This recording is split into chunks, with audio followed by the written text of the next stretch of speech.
जी हाँ मेरे प्यारे बच्चों, आज की इस वीडियो में हम आपके लिए लेकर आ गए हैं क्लास 10th हिंदी का चैप्टर नंबर 1 का काफी इंपॉर्टेंट ऑब्जेक्टिव क्वेश्चन आंसर। तो आप लोग पूरा वीडियो को लास्ट तक जरूर देखिएगा। और इस वीडियो को देखने से पहले अगर आप पार्ट 1 और पार्ट 2 को अगर अभी तक आप नहीं देख पाए हैं तो प्लीज उस वीडियो को भी आप जरूर जा करके देख लें, क्योंकि पार्ट 1 और पार्ट 2 अगर आप देख लेते हैं तो ये आपका पार्ट 3 वीडियो बिल्कुल इजी तरीके से एकदम आपको रटना नहीं पड़ेगा और एकदम आसानी से आपको याद भी हो जाएगा। तो आप लोग पार्ट 1 और पार्ट 2 वीडियो को जरूर देख लें। पार्ट 1 में इस चैप्टर का पूरा सारांश पढ़ाया गया है अर्थ सहित, और पार्ट 2 वीडियो में इसी चैप्टर का सब्जेक्टिव क्वेश्चन बताया गया है जो काफी इंपॉर्टेंट है आपके एग्जाम के लिए। और ये जो आपका है ये पार्ट 3 वीडियो है इस चैप्टर का, जिसमें कुल 35 ऑब्जेक्टिव क्वेश्चन है जो आपके मैट्रिक एग्जाम के लिए बहुत ही ज्यादा महत्वपूर्ण है। तो चलिए वीडियो को शुरू करने से पहले आपसे एक रिक्वेस्ट है, अगर आप अभी तक हमारे इस चैनल को सब्सक्राइब नहीं किए हैं तो प्लीज चैनल को सब्सक्राइब कर दीजिएगा और वीडियो को लाइक कर दीजिएगा। तो चलिए हम लोग शुरू करते हैं। क्वेश्चन नंबर 1 जैसा कि आप देख ही रहे होंगे। चलिए क्वेश्चन नंबर 1 में जो है बच्चों क्वेश्चन है सर्व विभाजन और जाति प्रथा के लेखक कौन है। तो बताइए सर्व विभाजन और जाति प्रथा के लेखक कौन है। तो सर्व विभाजन और जाति प्रथा के लेखक जो है बाबू बाबा साहब भीमराव अंबेडकर हैं। ऑप्शन नंबर आपका बी होगा करेक्ट आंसर। चलिए अगला जो क्वेश्चन आता है बच्चों क्वेश्चन नंबर 2। क्वेश्चन नंबर 2 में देखिए कहता है डॉक्टर अंबेडकर के पिता का क्या नाम था। तो डॉक्टर अंबेडकर के पिता का क्या नाम था बच्चों। अगर पार्ट 1 और पार्ट 2 को अगर आपने कंप्लीट कर लिया होगा तो एकदम आप इसका आंसर फटाफट दे सकते हैं, है ना। तो देखिए डॉक्टर अंबेडकर के पिता का क्या नाम था। तो डॉक्टर अंबेडकर के पिता का नाम था बाबू रामजी सखपाल। ऑप्शन नंबर बी होगा आपका करेक्ट आंसर। चलिए अगला जो है क्वेश्चन नंबर 3। क्वेश्चन नंबर 3 में कहता है आधुनिक सभ्य सामाजिक कार्य कुशलता के लिए किसे आवश्यक मानता है। तो आधुनिक सभ्य सामाजिक कार्य कुशलता के लिए किसे आवश्यक मानता है। तो बाबू सर्व विभाजन को आवश्यक मानता है। ऑप्शन नंबर ए होगा आपका करेक्ट आंसर। चलिए फटाफट सभी लोग वीडियो को एक बार लाइक कर दीजिएगा। जो लोग अभी तक चैनल को सब्सक्राइब नहीं किए हैं प्लीज चैनल को सब्सक्राइब कर लीजिएगा। चलिए अगला जो क्वेश्चन आता है बच्चों आपके सामने वो क्वेश्चन है आपके सामने क्वेश्चन नंबर 4। क्वेश्चन नंबर 4 को ध्यान से देखिएगा। चलिए आपको दिखाई भी दे रहा है, एक बार हम देख लेते हैं।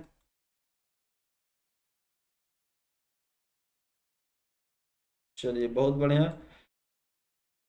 क्वेश्चन नंबर 4 में कहता है जाति प्रथा भारत में बेरोजगारी का एक डैश कारण बनी हुई है। तो बाबू जाति प्रथा भारत में बेरोजगारी का एक, है ना, यानी ये आपका प्रत्यक्ष और ये आपका प्रमुख यानी दोनों, इस प्रकार से आपका ऑप्शन नंबर सी हो जाएगा। ऑप्शन नंबर सी में देखिए ए और बी दोनों है ना। तो आपको ए और बी ये दोनों में से किसी को नहीं मारना है, आपको ऑप्शन नंबर सी करना है बाबू। टिक। चलिए अगला जो क्वेश्चन है क्वेश्चन नंबर 5। क्वेश्चन नंबर 5 में बच्चों कह रहा है मूक नायक क्या है। तो मूक नायक क्या है बाबू। तो मूक नायक एक पत्रिका है। ऑप्शन नंबर बी होगा आपका राइट आंसर। चलिए अगला जो क्वेश्चन आता है आपके सामने question number 6। Doctor Bhimrao Ambedkar की मृत्यु कब और कहां हुई। तो डॉक्टर भीमराव अंबेडकर की मृत्यु कब और कहां हुई। तो बाबू 1956 दिल्ली में, है ना, 1956 दिल्ली में हुई थी। चलिए अगर इनका जन्म का बात करें तो वो है आपका मध्य प्रदेश, महू मध्य प्रदेश। आप लोग एकदम सब बिल्कुल अच्छे तरीके से एकदम दिमाग में सेट करते चले। चलिए अगला जो क्वेश्चन है क्वेश्चन नंबर 7 कहता है डॉक्टर भीमराव अंबेडकर का जन्म कब हुआ। तो डॉक्टर भीमराव अंबेडकर का जन्म कब हुआ था बच्चों। तो उनका जन्म जो हुआ था ना वो आपका 14 अप्रैल 1891 ईस्वी में। ऑप्शन नंबर डी हो जाएगा बच्चों 14 अप्रैल 1891 ईस्वी में। चलिए ये उनका जन्म का बात है और इससे पीछे हम बता दिए थे उनका मृत्यु, है ना। चलिए आगे जो है अगला जो है मृत्यु जो हुआ था देखिए हम ऊपर आपको बता दिए थे 1956 कहाँ, दिल्ली में। एकदम आप लोग यानी 6 दिसंबर 1956 आप लोग एकदम याद रख लीजिएगा बाबू 6 दिसंबर 1956। चलिए अगर आपके सामने आ गया है चलिए अगला question question number 8। Question number 8 को देख लेते हैं। कहता है अंबेडकर के दृष्टि में भाईचारे का वास्तविक रूप कैसा होता है। तो अंबेडकर के दृष्टि में भाईचारे का वास्तविक रूप जो होता है ना बाबू दूध और पानी के मिश्रण की तरह होता है। ऑप्शन नंबर बी होगा आपका राइट आंसर, है ना, दूध और पानी के मिश्रण की तरह, दूध और पानी के मिश्रण की तरह। चलिए क्वेश्चन नंबर 9। भारतीय संविधान के निर्माता, है ना, भारतीय संविधान के निर्माण में महत्वपूर्ण भूमिका किसकी है? तो बताइए, भारतीय संविधान के निर्माण में महत्वपूर्ण भूमिका किसकी है? तो भीमराव अंबेडकर की है ना, डॉक्टर यानी बाबा साहब भीमराव अंबेडकर। चलिए अगला जो क्वेश्चन आता है बच्चों आपके सामने, क्वेश्चन नंबर 10। क्वेश्चन नंबर 10 में जो है बाबू कह रहा है सभ्य समाज की आवश्यकता है। तो सभ्य समाज की आवश्यकता है, तो बताइए सभ्य समाज की आवश्यकता है। चलिए अगर आप पीछे पढ़े होंगे तो इसका आंसर आप लोग कमेंट में भी दे सकते हैं। चलिए फटाफट सभी लोग एकदम कमेंट भी करते चलिए। तो सभ्य समाज की आवश्यकता है बाबू, तो श्रम विभाजन के लिए है ना। चलिए अगला है क्वेश्चन नंबर 11, कहता है प्राथमिक शिक्षा प्राप्त करने के बाद अंबेडकर उच्चतर शिक्षा पाने के लिए कहाँ गए? तो प्रारंभिक या प्राथमिक शिक्षा प्राप्त करने के बाद अंबेडकर उच्चतर शिक्षा प्राप्त करने के लिए कहाँ गए थे? तो कहाँ गए थे बच्चों? तो ये इस क्वेश्चन का करेक्ट आंसर होगा न्यूयॉर्क, है ना, न्यूयॉर्क, है ना। चलिए न्यूयॉर्क, फटाफट सभी लोग एकदम वीडियो को लाइक कर दीजिएगा। क्वेश्चन नंबर 12, क्वेश्चन नंबर 12 में जो है बच्चों अंबेडकर चिंतन व रचनात्मक के लिए प्रेरक व्यक्ति थे। तो कौन थे? देखिए बुद्ध भी थे, है ना, बुद्ध भी थे, कबीर भी थे, ज्योतिबा फूले थे। इनमें से आपका सभी हो जाएगा, ऑप्शन नंबर डी होगा आपका राइट आंसर, है ना। चलिए 3 मुख्य प्रेरक व्यक्ति थे। आगे जो है बच्चों क्वेश्चन नंबर क्वेश्चन नंबर 13 कह रहा है जाति पाति तोड़, है ना, तोड़क मंडल भाषण लाहौर में कब हुआ? तो बाबू इस क्वेश्चन का जो आंसर होगा वो होगा आपका 1936 ईस्वी में, है ना, 1936 में। कहाँ? तो देखिए लाहौर, ऐसे भी आपको पूछ सकता है। अगला जो है क्वेश्चन नंबर 14, क्वेश्चन नंबर 14 में जो है बच्चों स्वर्ण विभाजन और जाति प्रथा क्या है? तो स्वर्ण विभाजन और जाति प्रथा क्या है बच्चों? तो स्वर्ण विभाजन और जाति प्रथा बाबू वो आपका एक निबंध है ना, क्या है? निबंध है। चलिए क्वेश्चन नंबर 15, क्वेश्चन नंबर 15 में कह रहा है निम्नलिखित रचनाओं में से कौन सी रचनाएं डॉक्टर अंबेडकर की है? तो निम्नलिखित रचनाओं में से कौन सी रचनाएं डॉक्टर अंबेडकर की है? तो देखिए यहाँ द कास्ट इन इंडिया ये भी है उनका, है ना, the untouchables who are they ये भी है उन्हीं का, हु आर सुद्राज ये भी है उन्हीं का। यानी इस प्रकार से आपका ऑप्शन नंबर डी हो जाएगा राइट आंसर। चलिए अगला जो है बच्चों क्वेश्चन नंबर 16, क्वेश्चन नंबर 16 में जो कह रहा है आधुनिक सभ्य समाज श्रम विभाजन को आवश्यक क्यों मानता है? तो आधुनिक सभ्य समाज जो है श्रम विभाजन को आवश्यक क्यों मानता है? तो इस क्वेश्चन का जो आंसर होगा बच्चों वो हो जाएगा आपका कार्य कुशलता के लिए, है ना, ऑप्शन नंबर ए। अगला जो क्वेश्चन आता है आपके सामने क्वेश्चन नंबर 17, क्वेश्चन नंबर 17 में देखिए कहता है श्रम विभाजन और जाति प्रथा पाठ बाबा साहेब के किस भाषण का संपादित अंश है ना। तो ये देखिए फिर से ध्यान से, श्रम विभाजन और जाति प्रथा पाठ बाबा साहेब के किस भाषण का संपादित अंश है? तो इस क्वेश्चन का जो आंसर होगा बच्चों वो हो जाएगा एनिहिलेशन ऑफ कास्ट, है ना। इसी एनिहिलेशन ऑफ कास्ट का जो है हिंदी में रूपांतरण किसने किया था? तो ललई सिंह यादव ने किया था। चलिए हम सारा क्वेश्चन इसमें ऐड कर दिए बच्चों, यहाँ बोलने की कोई आवश्यकता नहीं है। क्वेश्चन नंबर 18, क्वेश्चन नंबर 18 में कहता है अंबेडकर के भाषण एनिहिलेशन ऑफ, है ना, एनिहिलेशन ऑफ कास्ट को हिंदी में रूपांतर किया किसने किया था बच्चों?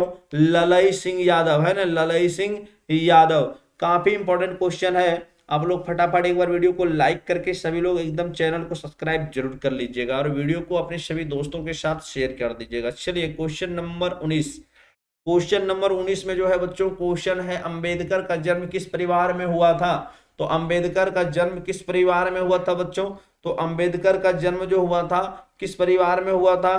तो उनका जो था परिवार वो था दलित परिवार, है ना, दलित परिवार था। चलिए अगला जो क्वेश्चन आता है क्वेश्चन नंबर 20, क्वेश्चन नंबर 20 में कहता है लेखक को इस युग में कहां पर विडंबना दिखाई दिया, है ना, लेखक को इस युग में कहां पर विडंबना दिखाई दिया? तो बाबू लेखक को जो विडंबना दिखाई दिया ना वो जातिवाद में, है ना, जातिवाद में। ऑप्शन नंबर ए होगा आपका सही आंसर।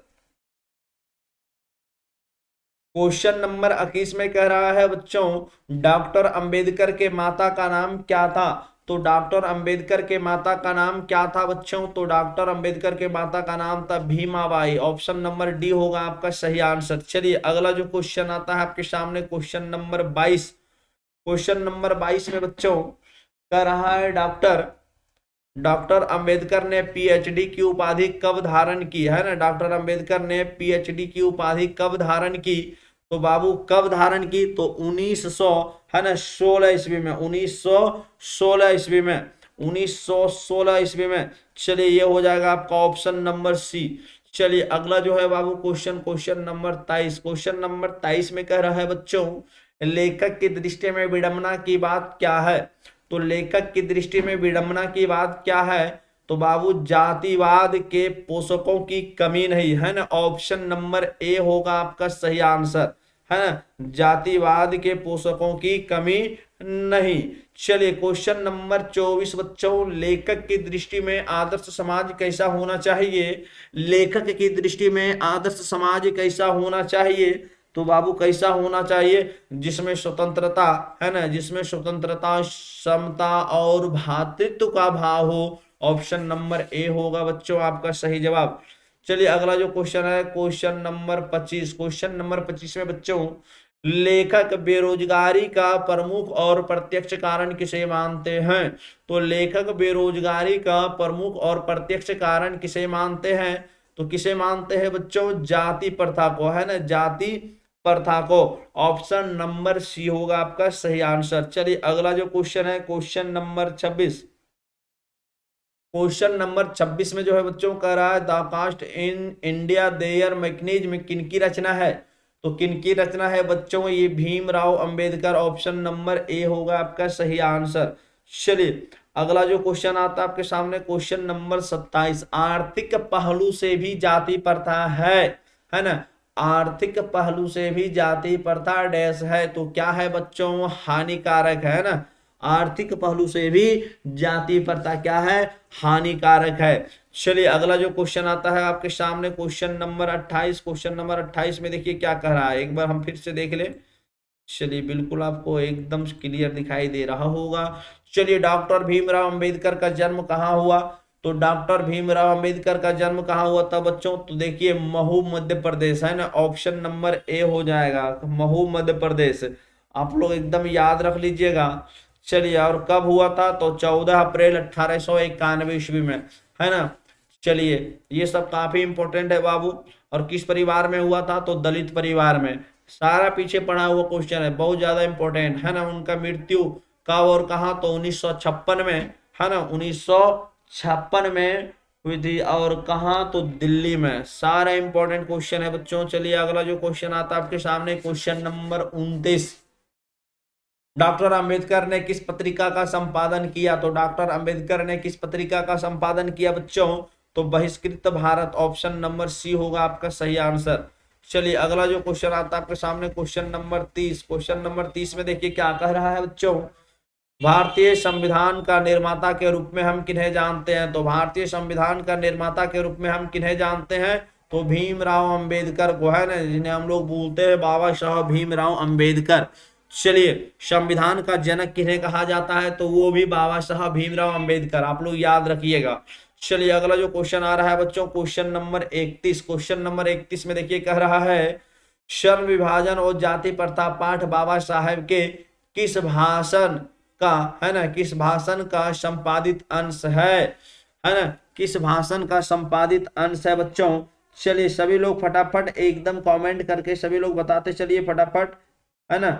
चलिए ऐसा तो अगर आप पार्ट 1 और पार्ट 2 को कंप्लीट कर लिए होंगे तो बिल्कुल आपको कहीं कोई परेशानी नहीं हो सकता है और आपका आंसर एकदम कमेंट में आ जाना चाहिए, है ना? एकदम आना चाहिए बच्चों, है ना? एकदम आप लोग कमेंट करके बता सकते हैं।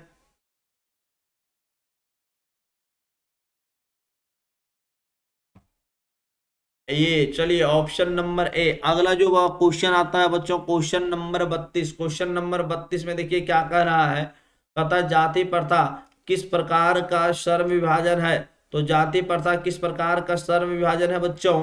तो जाति प्रथा जो श्रम विभाजन है किस प्रकार का श्रम विभाजन है? तो अस्वाभाविक श्रम विभाजन, है ना? चलिए ऑप्शन नंबर सी हो जाएगा आपका राइट आंसर।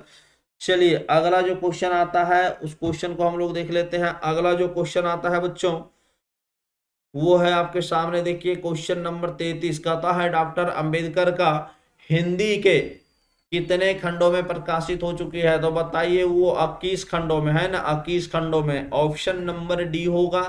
अगला जो क्वेश्चन आ रहा है आपके सामने, क्वेश्चन नंबर 34, भाईचारे का दूसरा नाम कौन सा है? तो भाईचारे का दूसरा नाम कौन सा है बच्चों? तो लोकतंत्र है ना। भाईचारे का दूसरा नाम क्या है? लोकतंत्र। चलिए अगला जो क्वेश्चन आता है आपके सामने, क्वेश्चन नंबर 35। क्वेश्चन नंबर 35 में देखिए कहता है बुद्ध एंड हिज्म धम्मा किनकी रचना है? तो बुद्ध एंड हिज्म धम्मा किनकी रचना है बच्चों? तो भीमराव अंबेडकर की। ऑप्शन नंबर ए हो जाएगा आपका सही आंसर।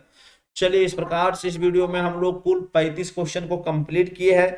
आप लोग बिल्कुल, अगर वीडियो को एक बार देखने से समझ में नहीं आया हो तो वीडियो को आप 2 बार जरूर देखें, है ना। अगर वीडियो पसंद आए तो प्लीज वीडियो को अपने सभी दोस्तों के साथ शेयर जरूर कर दें और वीडियो को लाइक करना बिल्कुल ना भूलें। अगर चैनल को सब्सक्राइब नहीं किए हैं तो प्लीज चैनल को सब्सक्राइब भी कर लीजिएगा। चलिए फिर मिलते हैं आपसे एक नेक्स्ट वीडियो में और नेक्स्ट चैप्टर के साथ फिर मिलते हैं। चलिए।